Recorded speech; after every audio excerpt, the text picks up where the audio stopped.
Let's go. Hey, hey, hey, hey, let's get it. Let's go. What up, though, and welcome to the Minding My Creative Business podcast, the number one podcast for creative entrepreneurs to learn strategy, structure, and sustainability and self development. I am your co host, Ron Ironically Jr. And I am your co host, Shy Speaks, and this is about to be one of my favorite episodes. I say it all the time. I say it all the time. But every episode gets better.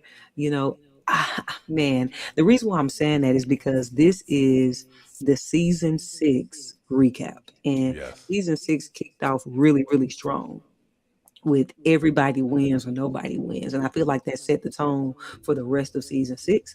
But I'm also excited about this one because at the end of the day, we are 6 seasons in, so that's why Yes. it's my favorite. Yeah. So anyway, welcome, welcome, welcome. No, listen, I definitely enjoyed how we started off this season with Dominique. I'm a known Damaske. I know I pronounce it wrong. Forgive me, Dom. I apologize. I know you go by Dom. Damasky, Dom Damasky, I think. Damaski. There you go. See, Yeah, there we go. Yeah, and then Ramon Ray. And like I said, yeah, that whole concept of just the power of collaboration, and they approached it with the whole, like you said, if everybody wins or nobody wins, that mindset. I wish we would have been able to get Julie on, Dom's partner, who yep, so they yep. come together and they do this Creative Con event in Chicago, and they brought together these two separate communities, right? But they saw the power in bringing those communities together so that they can better serve both communities in one.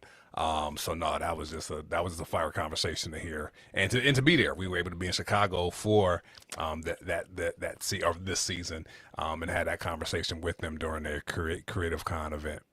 Yeah, that was cool. I actually enjoyed being at the Creative Con event. It was very interesting to see two people, much like ourselves, coming together with their two different skill sets and their talents and their audiences and start figuring out a way to empower creatives. So, especially in the Chicago area, but there were people who came from around the world. All Some people over. flew in from different places, and so I thought that was very encouraging because I know we want to, tap into a national and international audience, and so that was really cool. They were also very welcoming of us because we labor in the same work. Definitely, Right. yeah, and like I said, that they embody that essence of partnership and collaboration. It wasn't like wasn't no competition, and they didn't look at us as competition or anything, even though we have similar audiences. But I think they say, okay, we can offer something that they don't offer, and the same thing on our end. It's like they're offering something that we don't offer. So I'm looking forward to they extended the offer to reach out to them and connect with them. So I'm definitely looking forward to seeing if there is some ways that we can connect and collaborate with them in the future. Because like I said, they are doing some great things. They had some great sponsors at the event. Jim Quick, who wrote the book Limitless, which I've read the book. Definitely Yeah. a fan of the book. As a result of the book, I'm a semi speed reader, right? So that was good to kind of see him, and hear him, and just some of the other people that they brought to the stage, and just even hearing the testimonials from the people that uh, they've benefited from going to the event and whatnot. So Hmm. yeah, no, it was just great. You said something just a minute ago. You said they didn't see us as competition, and that actually is getting right into episode 42. Right, everybody wins, or no one or nobody wins. And the big idea from that episode was that collaboration isn't competition in disguise. And a lot of times people think it is. Well, let's collaborate, but really we just out trying to outdo each other and do Yeah. certain things. You know what I mean? Like, no, just know what your boundaries are so you can safeguard whatever it is that you have going on. But there is that it does not need to mean competition. And oftentimes, the second this like sub big idea I would say is that the ceiling on your business is often just you, Mm, caveat, because of how you see collaboration. So yeah. that was. Yeah. Yeah, no, definitely, I like that. So yeah, so please, if you have not already, right, go back and watch episode 42. Ramon Ray and Dom were dropping some gems in that. It was one of my favorite episodes from the season. So I encourage you all to do that. That whole thing, just if you want to do a little bit, do it alone, right? But if you want to do a lot, then you're gonna collaborate. And with that Ramon said something about you know when you have that mindset that 2 plus 2 no longer equals 4, right? Mm. Right. We start getting into multiplication, and we can actually multiply opposed to just adding an addition. So yeah, check out that episode. Man, that's and the thing I liked about Ramon. He was very just very authentic and ready to share. And then also so was Dom, right? Yeah. And so Ramon is like very humble in the episode. But if you were there at Creative Con when he hits the stage, man, he's super. I'm not saying his spark wasn't popping in the episode because he was Yeah. giving you the energy, but he takes it to another level in a live atmosphere because he has to swing the energy around. And he doesn't just host and swing the energy around with people. He's an advisor to several companies. And so it's just very interesting to see somebody whose business acumen is very sought out, but he enjoys hosting. And so yeah, I think man that was like really cool to meet him because he like, what's up, everybody? Let's get it going. He had the energy up, right? Yeah. And so, man, that was. I just want to shout out to Ramon for that. I took a picture of Ramon. I probably should post that somewhere in our Post that. community. You know what I mean? Like, go ahead and get that post popping with Mr. Ramon Ray. Speaking of Ramon Ray, he had a quote that we were able to grab from him. You want to share that, Ron? Yeah. I just kind of mentioned a little bit where you bring in the right people, and that 2 plus 2 stops equaling 4, right? But the first part was the part that I wanted to say. I knew you already mentioned that part, but alone, Alone we can do yeah, so little. Yeah, alone we can do so little. You yeah, bring in the right people, and 2 plus 2 stops equaling 4. yeah. It's the alone we can do so little. You know Yeah, what I mean? Like sometimes, and people are like, no, I can do a lot by myself. You can, but even the great deal that you can do by yourself is so little compared to the magnitude of what you can do with other people. So like with exactly. more people. So I just wanted to make sure I leaned in on that because some Right. creative entrepreneurs, man, I'm talking to you guys when we're not in podcasts and y'all like, oh man, I'm binging the content and da da da. And what are you doing? Well, right now I'm doing this, and right now I'm doing this, and right now I'm doing. Who do you have helping you with that, or who are you collaborating with? And the answer is just like Nobody. nobody. Yeah, because you Nobody. gotta protect your ideas and da da da da. And you just really, it's really fear. It's just Yeah. fear. Yeah, and even that, like as a creative, and this is what I encourage creatives is like, if you are creative, then you are going to create. So while you're trying to operate in fear and protect your ideas, you're gonna come up with more ideas because that's what we do as creatives. It's like I don't know, I've never been starving for ideas as a creative, and me working with you for these past few years, I've never seen you be starving for ideas as well. Yeah. Um. Okay. So when it comes to starving for ideas, we could go in on that for a whole piece. But I want to That's a I whole want to keep episode it within going. itself. That's a whole episode. Like you definitely have ideas, but your execution can be limited. So you might want to get some other people on deck who can execute alongside of you. That's all I'm gonna say Yeah. for right there. Um you definitely can't build it alone. That was an episode of that. That was the undercurrent of the episode. The overall gist though that I would say is um, embrace the idea of having an advisor, right? Yeah. Sometimes the collaboration is not another business partner. Yeah. It's just somebody who says like, I'm willing to advise, I'm willing to lend a helping hand in some kind of way. So Yeah. be creative with that. Be Yeah. creative with what collaboration looks like. Go look at the episode if you haven't. Plenty of gems there for those who are um give me just a second here.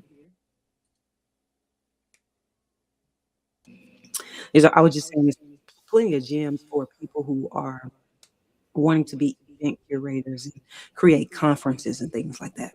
Yeah, yeah. So no, so that was a dope episode, and then I loved episode 43 with Isabel Bora, right? Yeah.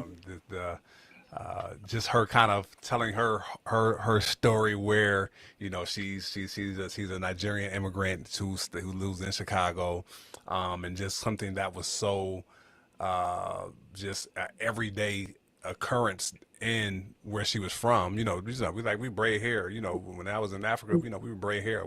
But nobody paying for us to do that.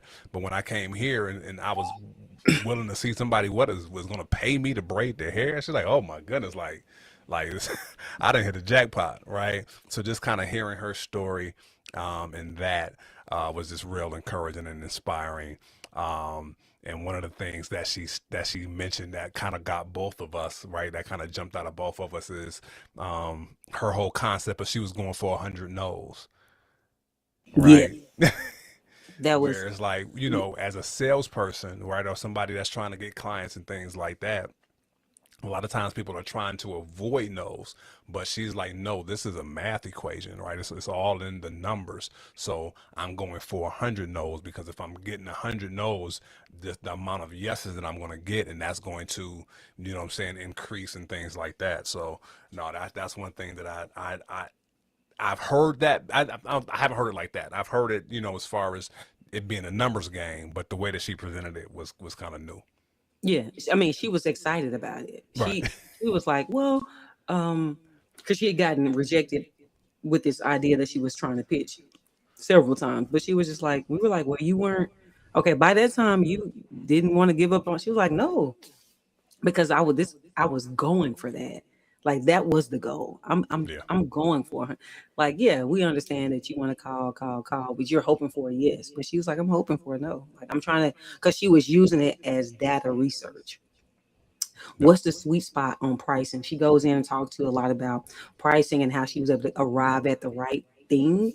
Um, how she was able to eventually raise her prices and all of that kind of stuff. And she got to the point where she was able to find a niche. And so Hmm. every conversation was data for her. She was actually building something in her mind, even though she was already offering something. And that's a gem right there. You have this thing in your mind.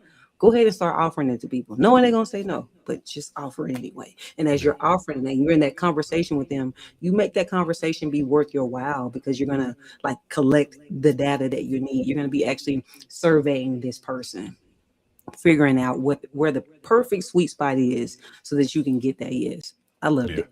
Yeah. Yeah. Yeah. She said she what was it, like 40 before she got her first yes, Yeah. right? But she didn't. 40 That's knows. the thing. She didn't stop. She said, I'm going for 100. So when I got to 35, 36, I wasn't gonna let up. I was gonna keep going because I was going for 100. So I got to the 40th, and then 41 said yeah. So I'm still. I gotta still keep going because I gotta still get to 100. You know what I'm saying? So Mm-hmm. she didn't stop at the one yes. When she got the one yes, like I got my yes, I'm good. It's like nah, she kept going, right? Right. And just hearing that within her first year, she had like 62 brides. You know what I'm saying? So because she does hair for brides. For those, I know we didn't give you context of what she does, but once again, watch the episode. But she does African American hair for brides, for their wedding days and whatnot. So 62 brides in 1 year, right, of business. That's a lot of brides. Yeah. And she was actually able to, I went on her page, she was actually able to branch out from the braids and start doing some other ethnicities, some other ladies, and she was like able to push her price up to 2K. So you're out here doing hair and you're like, how can I charge Right. uh how can I charge a lot of money for this? It wasn't just like, oh, I'm not paying nobody $2,000 to do my hair. However, comma, one of the things that Ron and I always emphasize, and that is increasing your value. Value. He figured out a way to increase the value of what she provided to the bride alongside the hair, right? It wasn't just the hairstyle, right? There were some consultations beforehand. There were some other things that all went into it. So a person felt like they were getting an entire experience just simply around the hair, the veil, the hair piece that was going to go with the hair, like all of the things, and I don't want to give her a whole business model. She gives it in the Yeah. in the episode. That's what we do. We go behind the brand of successful entrepreneurs, and this one is in cosmetology, right? So Yeah. in the hair and the salon area, we had one salon person, and she had a totally different way of doing things with digital marketing and so forth and so Yeah. on. And this young lady had a whole different way with the niching and how to add value. So if you're trying to figure out how to add value and break into a market, and now she has a team and people who are doing who's reaching out, and there's just so many things that went into it, from the inception of when she got the client all the way to their last day on the wedding, and then probably what she delivers to them along the way. Maybe she was giving some photos or something along the way. So it's just so many different things that she was able to do to increase the value so that she can charge that price point. And after doing that, she was able to make so much money from cosmetology and from hair and salon services and all that kind of stuff.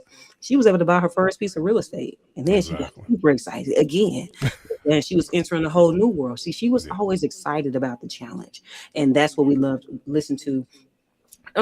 Go watch the episode so you can get excited. If you need that spark and you're like, man, I'm out here doing a thing, I'm kind of struggling in my creative based business, yada yada yada, go watch the episode. I guarantee you the fire she had will spark you. You want to keep it moving? Definitely. Let's keep it moving. All right. So yeah, so one of my favorite episodes was episode 44. We had a chance to talk to Cindy Beasley. She is the president of Creative Cipher, as well as Morally Sinful.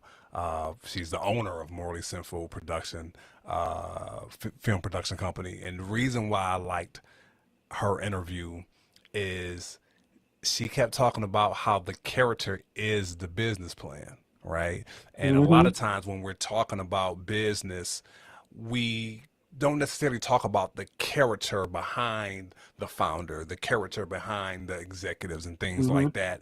And that's kind of how she kind of started doing what she did. Is she said she went on an internship in LA, and it was an executive or a producer or somebody who was talking to, they threw the stapler at the head of somebody. They were yelling at them and threw the stapler at them, and she was just like, well, wait a minute, if this is what they doing, I don't want to be a part of this, even though Mm-hmm. that was her childhood, her lifelong dream. So she was Right. like, okay, I'm going to create and build my own, because the character that I'm seeing from those in leadership, if this is the standard and the norm, I want to be counter that. I want to provide or create a different norm and standard, right? I want to create a different way that I do business. And I just love that, right? And that was just her whole, throughout the whole interview, whenever we talked about anything, that character piece always kept coming up, kept coming up, kept coming up. So, yeah.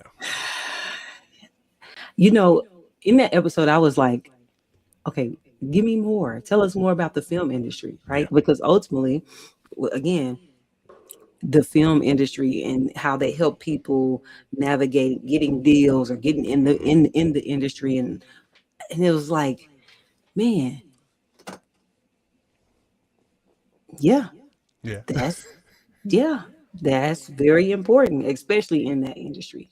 Especially Yeah. if you're interested in the film industry and want to know more about how to get in and how they're helping people kind of navigate and get deal, like you go ahead, go check out the episode, and then of course go follow Cindy Beasley in the Creative Cipher. So Yeah, and then she talked about the Excel Fest too. So if you are, in that industry and you're looking for partners and collaborators or other people, that Excel Fest was a place where you can go and find community, and kind of look for the elements that you need as a result of wanting to be a part of that. So no, it was good. It was a good interview. I like that. I like that.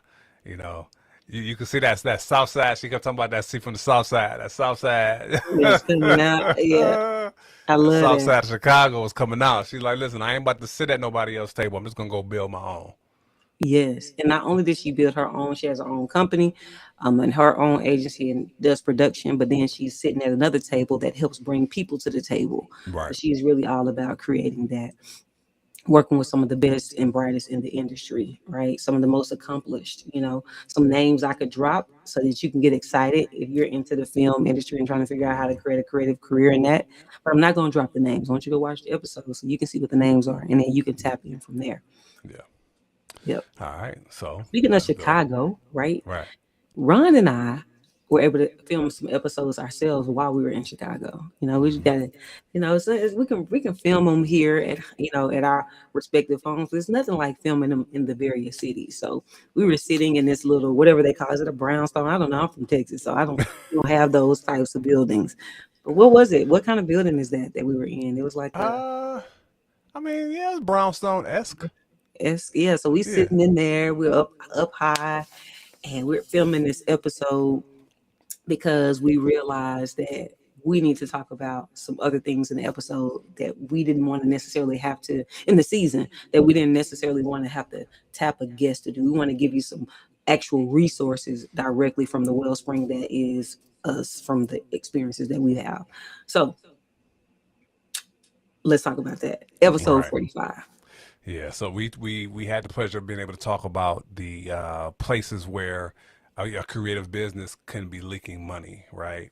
Um, and this was kind of like our client journey, right? We talked about the client journey because as a creative entrepreneur, your client is you're taking them through a journey. You're taking them from I have a problem to now I have a fixed. I don't have a problem. I have a solution, right? But getting them from A to Z, there's a bunch of steps, and we were able to highlight and point out some of those areas and where some of those steps might be you might be missing out on some money, right? It might be some leaky some leaky a leaky faucet or whatever, a leaky pipe in that process. So we were able to highlight that.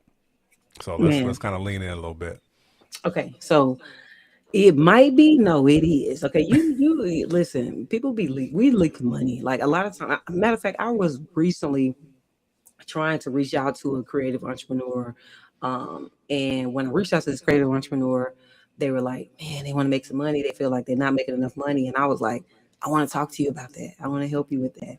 And yeah, so because I see it all too often, Hmm. we see it all too much. So let's um really the primary place is that we're not familiar enough with the client journey. Hmm. Who is your client? Who is your customer? What are the steps that they endure from inception or interest all the way to delivery, where you deliver the Hmm. product or service to them? And along those steps, there that's where the money be leaking in, because you don't even know what it's like, oh crap, I'm getting these boxes to send these in, and these boxes are eating up so much of the cost because you Yeah. haven't really looked at that step specifically Hmm. to realize, like, if I just ordered these boxes in bulk, or if I Right. change the boxes, or I do something, I could actually increase my profit margin by $5, right? So Hmm. just not even knowing the journey like Yeah. that, that's the first thing. Yeah. No, I know we talked about like from the inquiry stage. It's something minor. It's like having an autoresponder, right? Like you said, sometimes people are missing out on business because you're not responding, Yeah. or you're taking too long to respond. So we talked, so watch the episode regardless of what creative industry you're in. Watch Hmm. that episode because it's literally going to give you some things that I can guarantee you haven't thought about, right? Right. Unless you're an operations person like Shy, right? If you operations, then you thought about it. If you ain't operations, if you're the typical creative, you have not thought about it. So watch it because it's going to talk about from inquiry to onboarding to fulfillment to referrals, like all the things to where it's like you can now increase that ticket to where the value of that customer might have been, we'll say maybe $100 or $150 or whatever the case may be. But once you find these or you patch these leaks, you that can now go to a thousand or a couple $1,000 ticket based off of you just filling in those gaps. Your average order value can increase even at the There you go. onboarding level. You're like, oh man, I could have been making some money right there. Oh man, yes. I'm telling, we break it down. It's good. I mean, I need to go back and watch it for myself. For some of the other. And seriously, there are No, seven it was good. places, seven places, and what you want to do is actually make sure that your creative business is not leaking in any of those seven. Yeah. There's opportunity to improve it. You want to improve. So if you're watching this right now, whether you're watching this in the live setting, you're watching it in the post setting, you're listening to the audio, and you're like, I'm listening to them, but I want to make sure, like, I want to make sure my business is leak proof, Yeah. no leaky bag going on, right? Then definitely go watch episode 45 on the Mind and My Creative Business podcast. All It's, right. Then next we had the pleasure of interviewing the one and only Miss mm-hmm. Swink PR herself, Yes. Brianna Gatling, right? Yeah. And that whole episode, it tackled, right, like, are you media ready or just content ready, right? There's some things that as a PR person that she's looking for her clients, and that she's helping to, you know, take her clients through so that they can get seen, so they can get visible, so that they can draw the attention that you're hiring her for. So just loving hearing her story, and just how she kind of started off in journalism. And I think that's been, when we've talked about 3 or 4 PR people, and they all kind of got their start in journalism, Yeah. right? Yeah. That's kind of like been that through Yeah. line. That's true. Uh, but and then transitioning is like, okay, I know how to write, right? But as a result of that, I also know how to like relate, like, because it's public relations, so I know how to establish relationships, I know how to build relationships, maintain relationships, and I know how to get my client in front of the audience that they need to get in front of to tell that story. So part of, what she was saying is being able to tell stories and be a good storyteller and things like that. So um Yeah. yeah. Yep. Yeah, Yep. she also talked about how it's not just storytelling when it comes to PR. This was an important part right here, because some people are like, I want to build a PR firm, right? And Mm-hmm. so, cool, you want to build a PR firm. What it all goes into doing that? You can go check out her episode and see. And she built hers in the music industry, and she's done work even outside of that landscape. But one of the things that she dropped, and I'm gonna just put this right here. She said, PR isn't a shortcut, it's a foundation dependent tool. Like, she didn't say it like that Mm-hmm. specifically, but what she basically said is you actually need to have a foundation in order Yeah. to really capitalize on people PR. So some people are like, man, hey, I want to go get me a PR person. That's going to help my creative based business. No, no, no, no, no, no. Go back. Watch episode 45. Make Right. sure you're not leaking. Make sure you have a client journey so that PR then adds that gasoline to it. And then also, if you're a person who want to have a PR firm and you're trying to figure out, okay, I know where I'm at right now. I'm a journalist. I'm trying to build a company, and I have people that work with me and so forth and so on. She has a whole team, and she Yeah. has a whole way of doing everything, and a lot of clients that she works with. But she knows that a person has to have a foundation, and what that foundation needs to look like, you can only get it in the episode. So go check that out. Go I check that enjoyed out. her. One of the things that she talked about, like a clip from her episode, kind of went.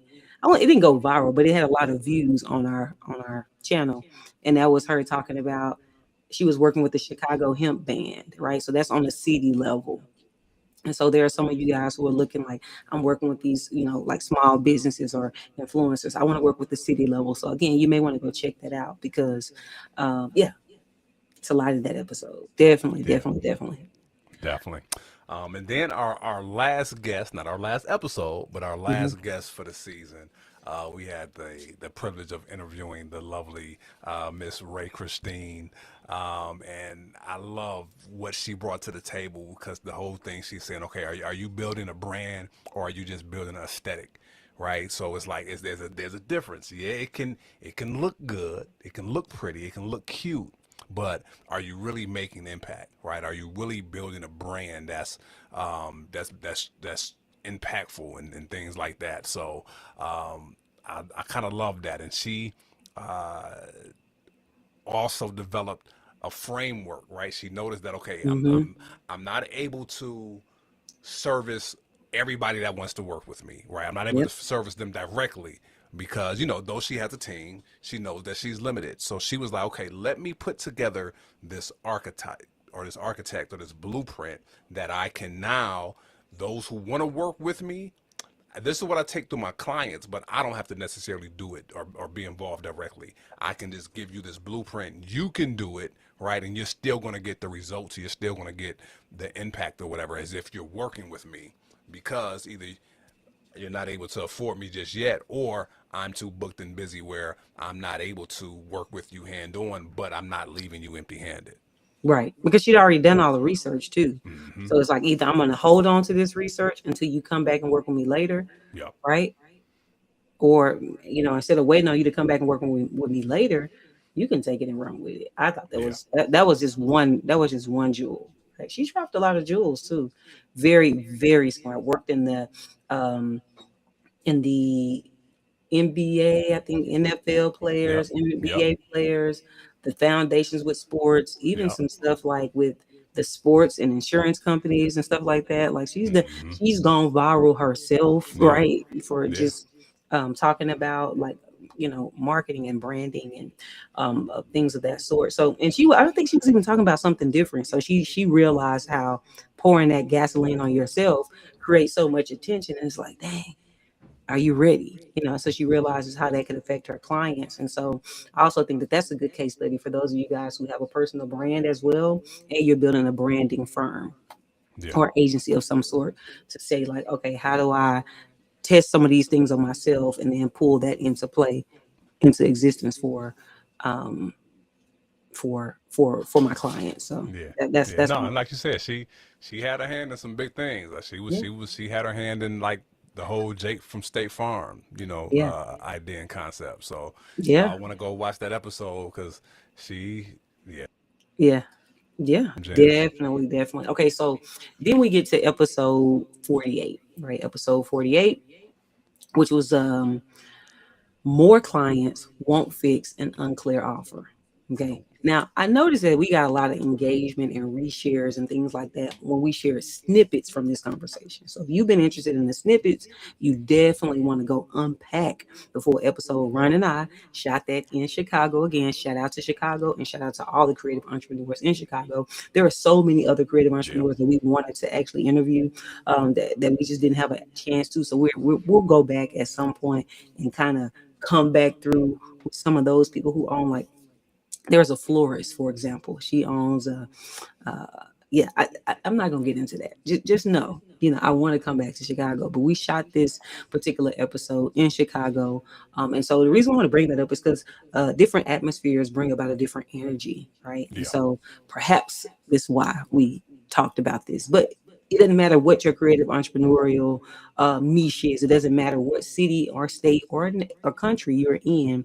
More clients won't fix an unclear offer. Let's talk about that. Yeah, and that's the thing. A lot of times, us as creatives, when our income or our revenue is not consistent, we automatically turn to the fact where, oh, I need to get more clients. I need to get more clients. But like you said, if the offer is unclear and you're getting more, Yeah. right, then all you're Mhm. doing is causing more confusion and more chaos. And that's something as a creative entrepreneur that you don't want to do, because if you're causing confusion Mhm. and chaos, then you're going to lose said customers. They're not going to return, and then they're not going to be brand ambassadors and they bring other people to you, right? So you want to get clear on what it is that you're offering, how you're offering it, right? So that the customer, the client can be clear. They know what to expect. They know what to look forward to. The results is very clear. And now they're singing your praises. So now you can see revenue increase because they become ambassadors. They become walking billboards and things like that. So Mhm. we break down in that episode, how to go about clarifying your offer. And I'm excited about the episode. Though we did not lean in. I mean, we didn't give too much about our 5-day creative challenge, but that's one of the things with our 5-day creative to CEO challenge that we help people do is get a clear signature offer. So I was very excited about that episode because it kind of seeded that a little bit, kind of seeded our craft method, which I'll let you. I don't want to hog all the talking Yeah, points. I'm happy you said, because I was going to say the same thing. I was going to say, like, when it came to sharing the craft method, we were kind of like, should we share this? Because we really only give that in the Creative to CEO Challenge. And if you want to be a part of the Creative CEO Challenge or want to know more about what that is, you can go to creative to CEO challenge.com. That's creative to CEO challenge.com. And in that challenge, we walk with people for 5 days, just 5 days, listen, and we help you get clear on your offer using the craft method. I won't go into the full detail on what we teach Right. in the 5-day challenge. We take more than the craft method. We give way more tools so that you can walk away with a scalable offer. not just something that's sellable. You already Yeah. got something to sell, but is it scalable? And how we help you reframe your idea to thinking through, okay, this is not going to be sustainable. How can I take the creativity that I have and squeeze something sustainable out of it? So we walk you through all of that in the Creative to CEO Challenge. But one of the things that we talk about is the craft method. C, right? Clear. R, repeatable. A, actionable. F, I'm not going to tell you. T, I'm not going to tell you because I need you to go watch the episode. And then also, listen, if you know, like, hey, I got stuff I'm selling, but I can't see myself doing this too long. Yeah. I'm about to quit and do something else. Before you quit, perhaps you should tap in with us so we can help you create a scalable offer so you can start seeing those 10K, 20K, 30K months. Okay. So listen, I told y'all this is going to be my favorite episode because I always say they're all gonna be my favorite episode, but literally, I'm telling you exactly the micro bites that you need to hear to get you all interested in season 6. So if you didn't watch season 6 or you skipped around, listen, go back based on what we told you and go chime in on those episodes. Definitely episode 48, right? We're Ron and I breaking down that craft method so you can get clear, Yeah. right, on your offer. So it can be repeatable, so it can be actionable, and whatever else the FNT stands for. Okay. Also, episode 45, we're running now. We talk about the 7 places your creative business is leaking money. But then tap in with those guests: Isabella Bora, Cindy Beasley. Then you had Brianna Gatlin of Swank PR. You had Ray Christine. So you had like a lot of. Then you had Dom and Ramon Ray, and they've both done so much in their business. We didn't talk about it, but Dom owns a publishing company. Perhaps you like, man, I want to do something in the author world. That's the creative side that I want to be a part of. Yeah. Dom has a publishing company, so you could check. You can learn so much from him with that. He has an event that he curates. Ramon Ray tapped in with so many other businesses, and so I'm telling you, listen. There y'all I know. go. Logan excited. He excited about it. Listen, he is. He literally is excited. So who is Logan? Okay, Logan is my dog. That's my boy. You know, he actually, until he barks, that's when I forget that he's not a real boy. Okay. Other than that, he like a real boy, man. He really. Yeah. Anyway, shout out to Logan who just barked in my episode. But he's I love it. excited I about it. love You it. funny. You talk about Logan's excited. Now he I love came it. over here and he's looking around, looking at he's clearly here, but he was Right. guarding the perimeter, making sure nobody didn't kind of break in while I'm in here minding my creative business. You see what I'm doing? You see what I did Yeah. there? You see what I did there? Okay. But yeah, so he's excited about it. We're excited about it. I think it was very, very cool season to do. I think the question that we have for you is what city should we do next? Like, what Yeah. Yeah. cities would you like to see us? Like, man, I've been here and they got a lot of cool things going on there. Or there's some really fire creative businesses there that y'all should check out. Should we be going to Charlotte? Should we be going to Seattle? Should we be going to Toronto? Should we be going to Atlanta? Should we be going to LA? Where should we be? Yeah. Where Yeah. are we Where should we going? go? Where should we Where should go? we go? So Definitely let us know. Drop it in the comments and let us know where we should be going. And once again, I want to encourage you all, go and binge watch at season 6. Right when you're done with season 6, binge watch season 5. Just go ahead and get all the information that you can, because we interview some phenomenal creative entrepreneurs. We also want to encourage you to do the things, right? Go ahead and subscribe. If you have not subscribed, subscribe, because then you'll get notifications when we drop new episodes. You'll get notifications when we go live. Go ahead and subscribe. Make sure that you are liking, right, this video. Make sure that, or if you're listening, right, if you're listening, like it on your platform that you're listening to it on. Make sure you comment. We want to be able to have dialogue with you, right? A lot of times, we're having dialogue with the guests, and then when we're talking, we're having dialogue with each other, but we want to have dialogue with you. So comment, and then if you know a creative entrepreneur who can benefit and grow from this podcast or the plethora of information that we're sharing, go ahead and share with a creative entrepreneur. Okay. So sounds good to me. Sounds good to me. Also, you want to comment on the episode that you watch, because the guests that we interview, they might chime in and be able to answer your questions. If you have questions for them, they're watching these episodes. They know yes. when they drop, we're in conversation with them. They know they're looking. So we definitely want to talk to you. We want to share. People are taking out of their time to share information with you. So you actually definitely want to be in contact with them. Like I said, we always end this episode. That's what I always say. Like I always say, we end our episodes the same, not just talking to you, but giving you an opportunity to talk back to us. Of course, you can do the comments, but right now on this episode, we want you to say something out loud. Use your voice so you can hear yourself speak encouraging words back to yourself. The truth is, right here in this mantra. So when we say this mantra, I need you to repeat after me. Ready? Are you ready? I'm Okay. ready. All it takes All it takes is consistency, is consistency, intention, intentions, and laser focus and laser focus to mind my creative business. to mind my creative business. Mm-hmm. And on that note, we will see you all next season. Peace. Peace out.